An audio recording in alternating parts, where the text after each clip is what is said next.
Welcome to Waters World. I'm Jesse Waters. Remember when President Obama said this in 2016 about Trump telling crowds he'll bring jobs back to America?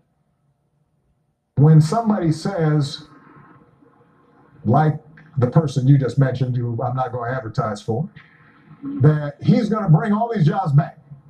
Well, how exactly are you going to do that? What are you going to do? There's no answer to it. He just says, "Well, I'm going to negotiate a better deal." Well, how exactly are you going to negotiate that? What magic wand do you have? Apparently a pretty good one. Jobs have been coming back in a huge way. Donald Trump nearly doubling the amount of manufacturing jobs that Obama added since taking office on a monthly basis.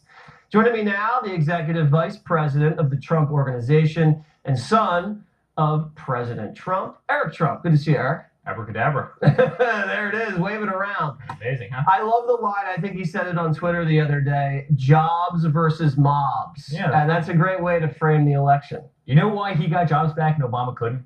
Because he's a businessman. He's a practical guy, and he's fought, and he's had backbone, and he's gone to war, and he's made this happen. I mean, we've got the best economy this country has practically ever seen. Right? Red hot right now. I mean, it's unbelievable. Between GDP growth and unemployment, we've got the highest consumer confidence. We have markets at record highs. I mean, go down the list. 401ks are going crazy. I mean, by every metric. Hey, even overseas, there are people who don't necessarily like us are saying that America is the strongest economy in the world. We would have never won that award. No, I don't think Hillary would have achieved this amount of success. Look at some of these numbers right here.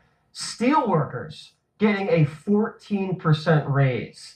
And when you think about the best cities for jobs right now, we're talking Pittsburgh, St. Louis, Indianapolis, Cincinnati, Hartford, Connecticut. I mean, look at these towns across America. This is a wide swath of success when you talk about blue-collar, manufacturing, middle-class jobs. That's going to really cut into the Democratic electoral base. The Democrats forgot about the Rust Belt. They did. In fact, not only did they forget about the Rust Belt, go farther. They actually did everything they could to undermine the Rust Belt, right? They did. They took on the steel workers. They took on the coal companies. They did everything to overregulate. I mean, these jobs left, and I talk about this all the time, but I mean, the amount of factories we saw going around the country that were shuttered, that were closed, that had no life, the lights weren't on, they all went overseas. They went to Mexico. They went to China.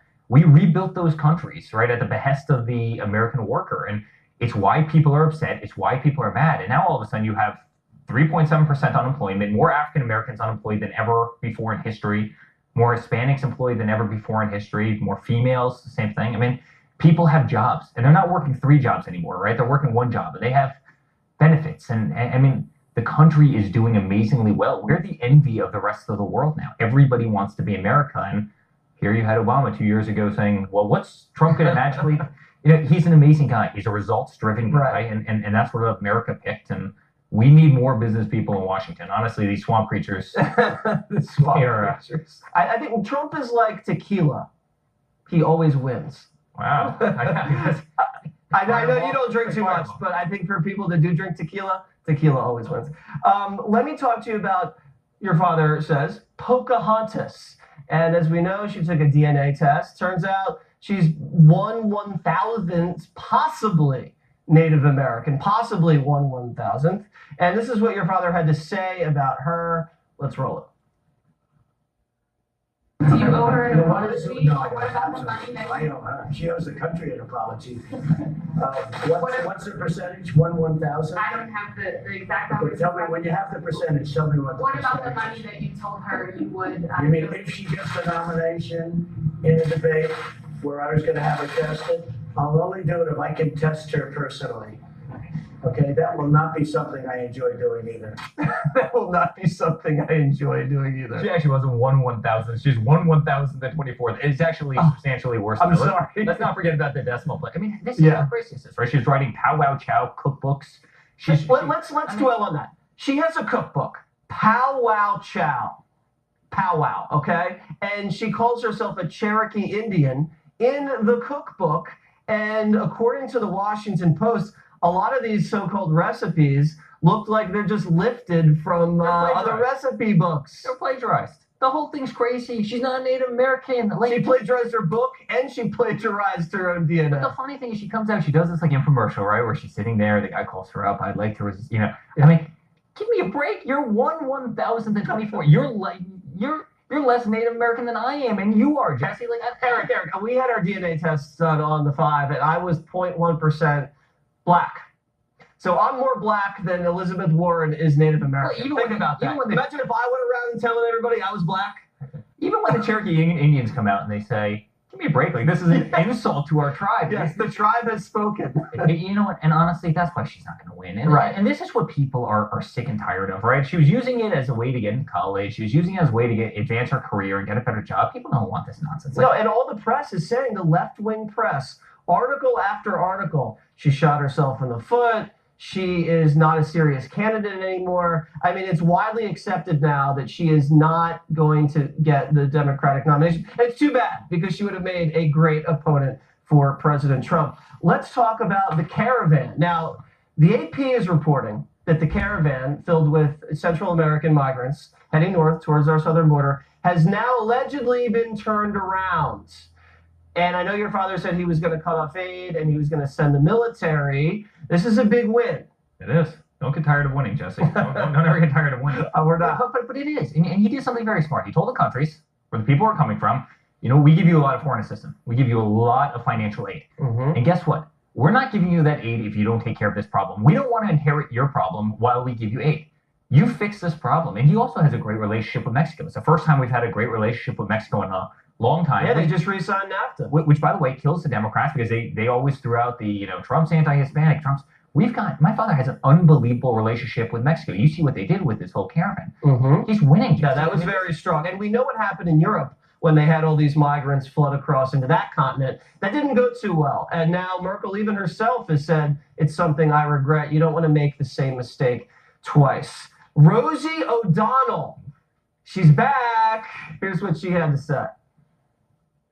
When he was elected, what I wrote on Twitter was, we should impose martial law till we make sure that the Russians weren't involved in the final tallies of the votes. And Bob Mueller has indicted 13 Russians for election meddling. And people were like, martial law, what's wrong with you? You're a lunatic. Well, he wants to send the military to the border, so. I would have sent the military to the White House to get him.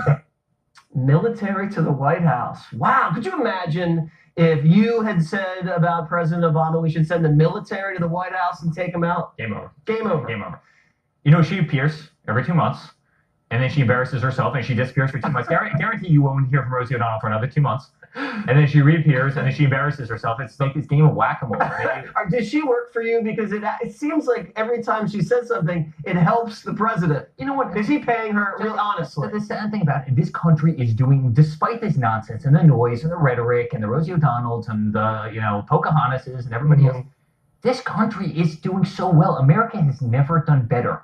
By every metric, we are crushing it. I mean, could you imagine if these people just got on board and said, you know what? Hey, we might differ on this thing and this whole thing, but let's push forward because we're thriving as a nation. That's never going to happen. The Democratic Party is never going to reach across the aisle. I don't think that's why she's going to keep on winning. Honestly, don't get sick of this. You think that's going to help because there's such obstructionists? That's helping him?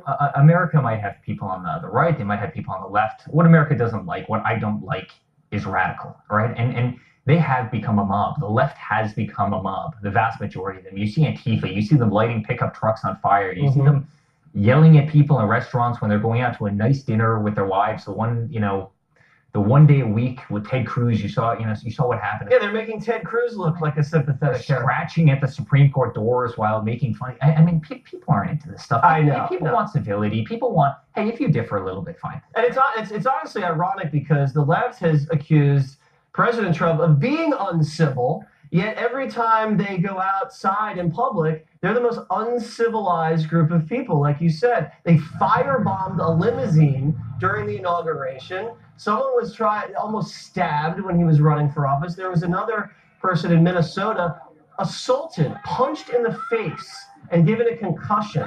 So this isn't just, a bunch of protesters. These are really hardcore agitators looking for trouble. They're losing. They don't have a message. They want to double people's taxes, which would put this country into a recession in about 3.5 seconds. Yeah, and socialized healthcare. They want socialized healthcare. They want to eliminate law enforcement. They want to quote unquote abolish ICE, and they want to attack plastic straws. That's literally their five. Save our straws, Eric. It's not going to work. It's not going to work. And he's doing an unbelievable job.